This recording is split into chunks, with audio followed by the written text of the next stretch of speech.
Jadi ya tanpa berpikir yang panjang, waduh, ini rumah yang cocok untuk laki-laki. Buya Hamka ini sangat istimewa lah pokoknya. Iya. Kelompok-kelompok yang fokus mengarahkan ke sana. Hmm. Tidak. Hmm. Hanya saja kita ada 3 fokus tadi. Religiositas, humanitas, kemudian intelektualitas dan humanitas. Hanya saja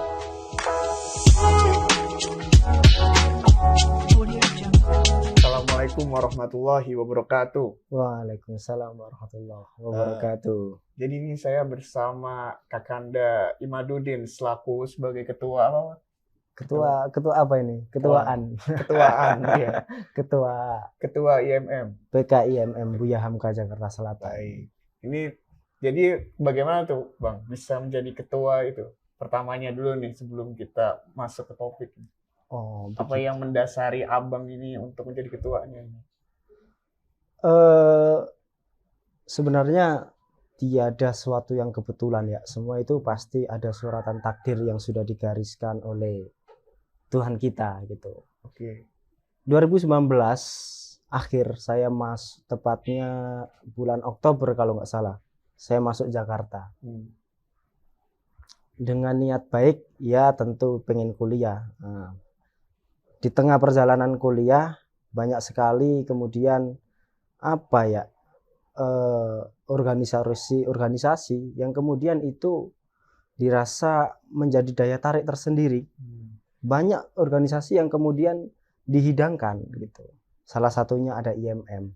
Hingga akhirnya singkat cerita saya mengikuti IMM, saya bertergabung dalam IMM ya karena memang daya tarik yang diberikan itu magnetnya yang berbeda gitu. Bagaimana kemudian di sana nilai-nilai keagamaannya dibawa, terus nilai-nilai religiusitasnya juga dapat, intelektualitasnya dapat. Begitupun dengan isu-isu sosial, dengan humanitasnya pun juga dapat. Hingga akhirnya karena memang saya berangkat daripada lingkungan, kalau di rumah ya alhamdulillah sih, kalau di kampung itu suasana keagamaan, terus diskusi, itu semuanya jalan. Dan kebetulan juga di lingkungan Muhammadiyah.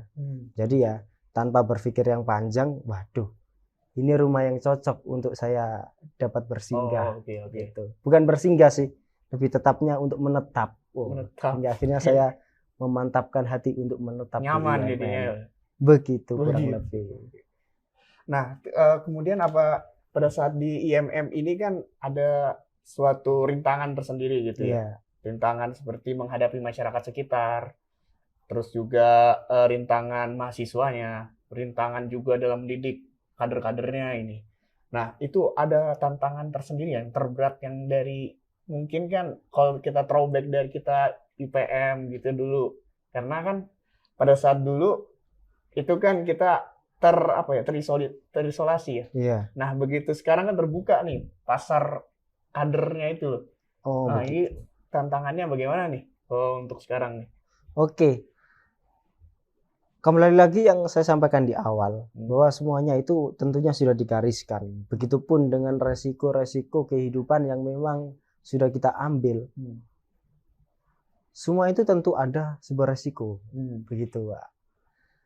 Namun bagaimana kemudian kita mampu untuk memanagenya, mampu menghadapinya, itulah ukuran kedewasaan daripada kita.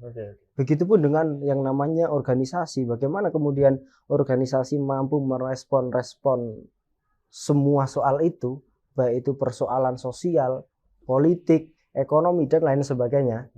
Tentu itulah ukuran kedewasaan organisasinya. Kalau dibilang ada atau tidak, pasti ada. Dan semua organisasi pasti ada. Baik itu di internalnya maupun eksternalnya. Ini sembari kita perkenalkan ya, saya perkenalkan juga. Karena memang PKIMM Buya Hamka ini salah satu komisariat yang istimewa di Jaksel. Ya mungkin bukan salah satu, ya satu-satunya komisariat yang istimewa. Iya benar. Kenapa saya bilang istimewa? Karena memang komisariat di Jaksel ini semuanya mengacu pada fakultas. Oke. Karena memang di sini yang terbesar adalah UHAMKA di Jaksel, Universitas Muhammadiyah Profesor Dr. Hamka. Tentunya mengacu pada komisariat, ada FAI, agama Islam, ada psikologi, ada fikes, berbagai macam, terus ada FISIP dan lain sebagainya. Yang mana semuanya udah ada payungnya tersendiri. Nah, kemudian hadirlah PKIMM Buya Hamka ini, yang mana ini embrionya ya tentu berawal dari UHAMKA juga, dari FEB, Fakultas Ekonomi Bisnis. Namun karena mengalami berbagai kondisi, mengalami berbagai pengembangan, hingga akhirnya per 2020 kemarin kita mengganti nama menjadi Buya Hamka. Pergantian nama tidak hanya sekedar pergantian nama, namun kita juga merubah konstruk di dalamnya juga. Betul. Termasuk kita sekarang alhamdulillah ada beberapa universitas yang sudah tergabung. Kalau nggak salah ini Mas Rosat ini juga dari BINUS ya? Oh iya, dari Bina Nusantara saya. Dari BINUS juga tergabung di PKIMM Buya Hamka. Segera join. Oke, terus? Segera join. Oke, siap. Terus ada juga dari Universitas mana? Budi Luhur yang di Jaksel. Kemudian ada dari Universitas Terbuka Jakarta yang di Matraman tahu? Di UT ya. Oke, ada lagi dari Universitas Presiden University, ada lagi dari Gunadarma dan berbagai univ-univ lainnya. Terbuka. Ini saya rasa menjadi suatu suatu alternatif baru untuk pemekaran ataupun perkembangan IMM ke depannya. Betul. Karena lagi-lagi Buya Hamka ini udah sangat istimewa lah pokoknya. Iya. Bisa mengambil dari banyak ya, bukan cuma dari fakultasnya sendiri gitu ya, kayak yang lain gitu ya. Sehingga kalau tadi ditanya terkait permasalahan ataupun problem yang kemudian kita hadapi, tentu hal yang paling mendasar ya itu karena kita memang kita berusaha tingkat komisariat tapi kita seakan-akan kerjanya seperti tingkat cabang, tingkat kabupaten, tingkat kota madya. Kita mencari kader, kita promisiin ke sana kemari di ruang lingkup yang lebih luas lagi, kurang lebih begitu. Oke.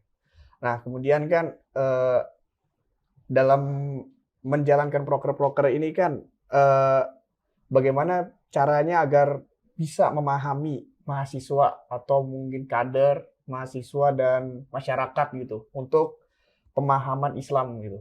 Jadi kan kita kan membawa ukhuwah Islam ya, membawa kayak dakwah lah istilahnya gitu ya. Iya, dakwah. Betul. Nah, bagaimana tuh caranya untuk memahami masyarakatnya begitu? Apa ada cara-cara tersendiri atau bagaimana? Oke. Apa yang sudah dilakukan gitu? Siap.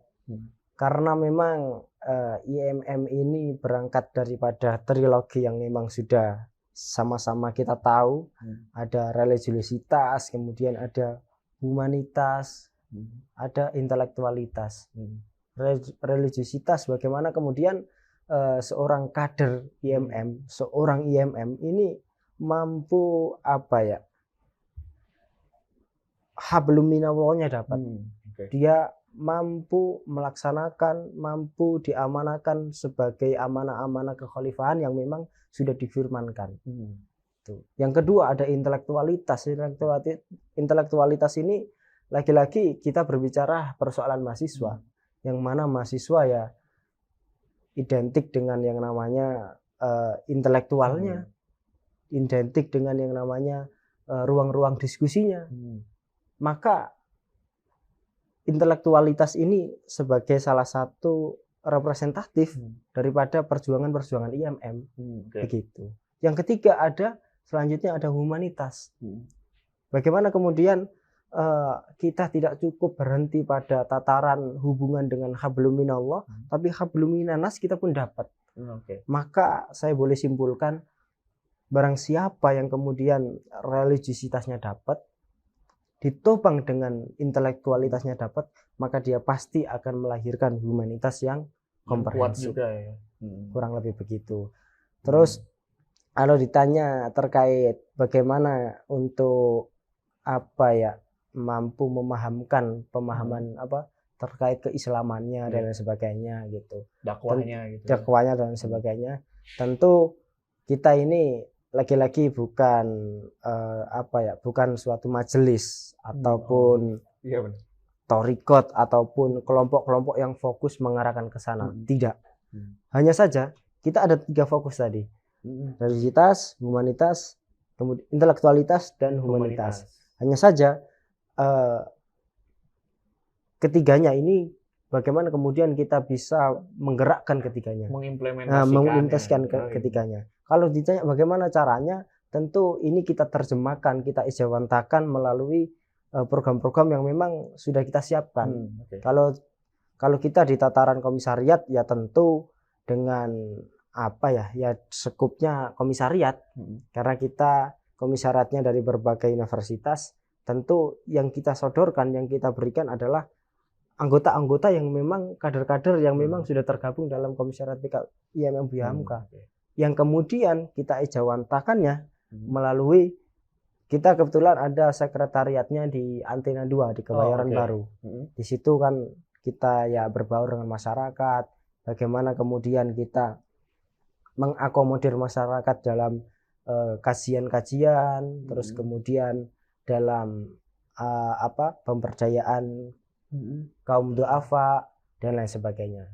Tentu kalau dalam persoalan agama, kita juga buat beberapa, termasuk ini salah satu usaha adalah ikhtiar untuk pemahaman terkait keagamaan, terus terkait ntar keilmuan, disiplin keilmuan lainnya dan lain sebagainya. Kurang lebih begitu. Karena kan kita sebagai mahasiswa juga